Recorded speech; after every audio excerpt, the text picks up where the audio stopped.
Hi, my name is Pat Kinsella and I'm the coordinator of the fashion program here at Kent State University, Florence. My name is Fabio Corsini. I am the coordinator of the communication program and I teach a variety of communication classes. My name is Fabrizio Ricciardelli and I am the director of Kent State University, Florence. I also teach history courses. I'm mostly specialized on the Renaissance. My name is Nicoletta Peluffo. In KSU Florence, I serve as coordinator for the College of the Arts and Sciences and I teach language. Hi, my name is Maya Wellington Gatan. I teach the history of interiors from the Renaissance to Art Nouveau. My name is Francesca Passeri. I teach branding and social media strategies for Italian lifestyle. My name is Simone Anselmi. I am the business program coordinator and I teach a course that is called International Entrepreneurship. My name is Tina Fallani. I teach history of Italian cinema at Kent State in Florence. My name is Marco Brizzi. I teach a class of video, media and architecture. Hi, my name is Virginia Vannocci. I teach the International Business course. My name is Paola Giaconina. I teach architecture. I'm an architect by training and I coordinate the architecture and the interior design program at Kent State University in Florence. I'm originally from California, but I've lived in Italy since 1985, so you can do the math on that. I don't actually live in Florence. I live in Prato, which is about 15 kilometers northwest of Florence.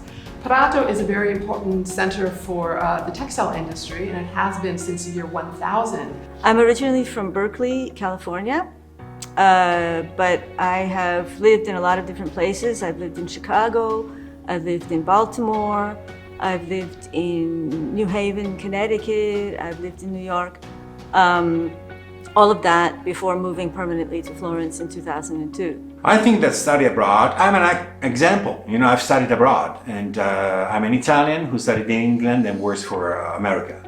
I'm the perfect and the example of what is the mixture and the combination of many elements in one single person. So the experience of studying abroad is simply incredible. And whatever you will do in life, wherever you will be in life, this will be something to share and will enrich the background of everyone. Study abroad is very beneficial for our students, for Kent State University students, for many different aspects. But I think that basically one of the outcomes is that here they build a community. They become part of a community, which is the study abroad community. And this experience will be a life experience, and they will always belong to here, to this place, to Florence, to us. I think that a student who wants to improve his capabilities and skill in international business has to move from the US to see the world outside and to study the different culture, because culture is the key for an international company and for an international manager. So I think that studying abroad help to see the differences in culture, and it's important to enhance some skills in international business. I think it's important for everybody to have as many experiences as possible, new experiences. And I think that going abroad and having to change your manner of interacting with people and of understanding things is very valuable. And I think students realize that maybe even more after they have returned home, because there is a culture shock when they come, and then there's a new one when they return home. Personally, there is one place in Florence that I love, and that is me being nostalgic, which is the Biblioteca delle Oblate, the Oblate Library, which is a a library which is peculiar because you can enjoy a fantastic view of the city and specifically of the cupola, and being literally immersed in Italian students and European students. I think that Florence is very full of amazing places to visit, like Ponte Vecchio, of course, and Piazzale Michelangelo's, and a lot of other places in the city center. But at the same time, I think it's important also to see the countryside, because we are very close to Chianti area, and it's full of wineries. So usually during my course, international business course, we try to organize a visit to Antinori Winery. That is one of the most important winery in Tuscany. So I think it's just not only Florence, but it's all Tuscany. And also the seaside, like Forza dei Marmi and other places are very beautiful. Students that come to Florence are exposed to a series of activities. So they come to class, we visit organization, and what we try to do is not just to teach some topic in business, is also to make an experience different approach to business, experience sometimes a more entrepreneurial, passion-driven type of starting an organization. Kent State University students, while approaching the city of Florence, are behaving the same way many other American students that are spending a time in the city. But their condition makes possible for them to be revealed towards new possible directions and understanding of architecture that are offered here, not only in Florence, but also in Italy and in the European continent as well. Oh, the top things to do in Florence, you gotta eat a pizza. You gotta get a gelato, do a gelato crawl going from gelateria to gelateria and pick the best one. Actually, my favorite thing in Florence, which I never get tired of, given that I see it every day, is the Duomo. Every time I walk into Piazza Duomo, literally it takes my breath away. So I think, aside from, of course, going to the museums, just going around and enjoying the city and the beautiful monuments that are around, I think it really influences you, and that will be my advice. I started out as a sound and film editor, and for that I lived in San Francisco. I worked in the film industry in San Francisco and Los Angeles for about 9 years, and then I came back to live in Florence, and my area of expertise is film studies. The city of Florence offers a lot to an architecture or an interior design student because of the amazing architectural history that the city has, the beautiful churches and museums that are offered to visitors to the city, and because of the public life that exists in public space, which is, I think, something that usually American students are not so much used to. So the way that in Italy, but throughout Europe and throughout all the Mediterranean basins, people use public space is a new experience for most of our students. The reason why it's important to study communication related courses in Florence, it's connected to the importance of context.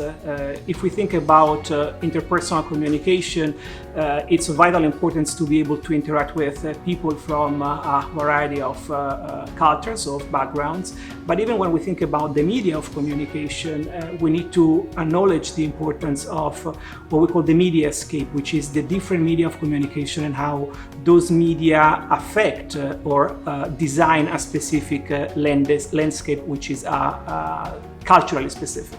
I think that students love the interactive approach of my courses because I'm never in class, I always teach on site.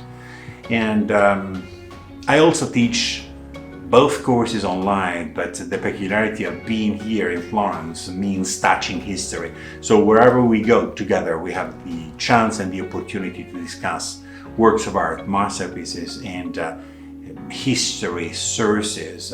I think students are surprised by how much we can learn in an environment that is extremely relaxed. but I'm also extremely demanding at the same time. So I want my students to be critical thinkers, to always be alert, to be prepared.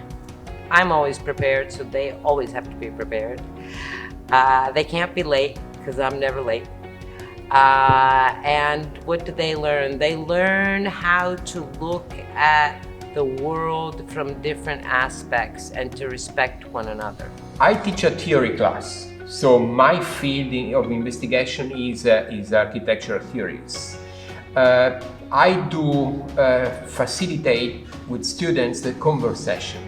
I do think that only through conversation with me and with many guests that usually are invited to join my classes, in that way discussion may increase and give more opportunities to students to reflect on their own path. My style is has a goal. I try to engage students as much as I can. That what I like is to create an environment in which somehow the students feel free to give their ideas, opinion, and it's a very interactive environment. I like to have a very dynamic environment in my classes. As I tell to my students always at the beginning of class, my class is a protected environment in which you can really give your opinion, you can feel yourself. I've been thinking about what kind of an animal would describe me. I have two ideas. One is a very curious tiger, because I'm careful, but I can also be very pushy. Another one would be completely different, which would be a butterfly, because I like to touch upon the heads of all of my students. I like to know what they're thinking. My style of teaching is to make everything that we read and watch relevant to the life of the students, so that culture becomes a way of understanding the world, and so that you can build blocks in your soul and in your mind in order to better understand the world.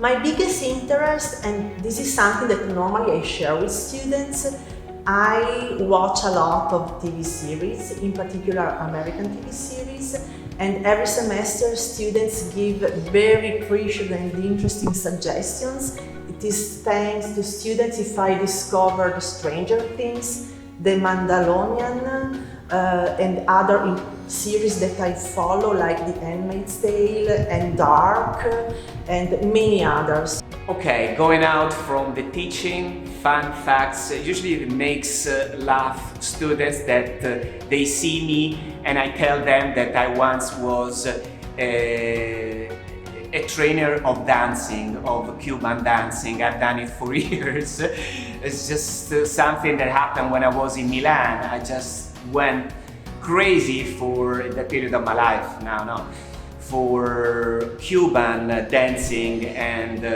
I have been for years an instructor. I like to move, I like sports a lot, and I move from dancing to playing soccer, tennis, swimming, a lot of things. That is what usually I like to do also when it's my hobby. I think a fun fact about me is that when I worked in the film business in San Francisco, I got to work on major feature films like The Godfather Part 3, Weekend at Bernie's, The Dead Poets Society. And then I decided that I wanted to come back to Florence and have a family, and I have a wonderful family, but my daughters are the one that always ask me, Mom, why did you give up that career for us? But I've never regretted it. Sometimes I miss it, but I love what I do. I'm in love with music, and music is an integral part of my life. And whenever I have time, I play with the students, piano or guitar, and I sing with them. I have always been very fond of skiing, and my mom comes from the Alps, and so I was put on my first pair of skis when I was 3 years old. And it's something that I have enjoyed throughout my life. But I stopped skiing a few years ago. I think that, I moved to California and I lived there for quite a few years. And it was difficult for me in the winter time to go skiing because it was a time when I would come back home to visit my family. And so it was an amazing hobby that I'm missing. Just to say a little bit about myself and my interests aside from teaching at Kent State, which I love, and my work as a textile designer, my greatest passion probably is sailing. I am a captain and I have a 38-foot boat, and I sail every chance I get. I have an addiction to pop culture. I teach pop culture, so therefore I have a kind of addiction for mostly TV shows. They're mostly American pop culture. It's something that taught me a lot about before knowing in the first person the American culture and the Americans. Watching movies and TV shows was a way, and listening to music was a way of entering into that culture. So I am a big fan, and you can easily find me streaming something 2 a.m. in the morning, 3 a.m. in the morning when no one at home is making noise. Come to Florence. We'll show you an amazing time. We are in a beautiful palazzo, an amazing group of professors, fabulous staff, great director, a very warm environment. Everybody's extremely helpful, and you will have the time of your life.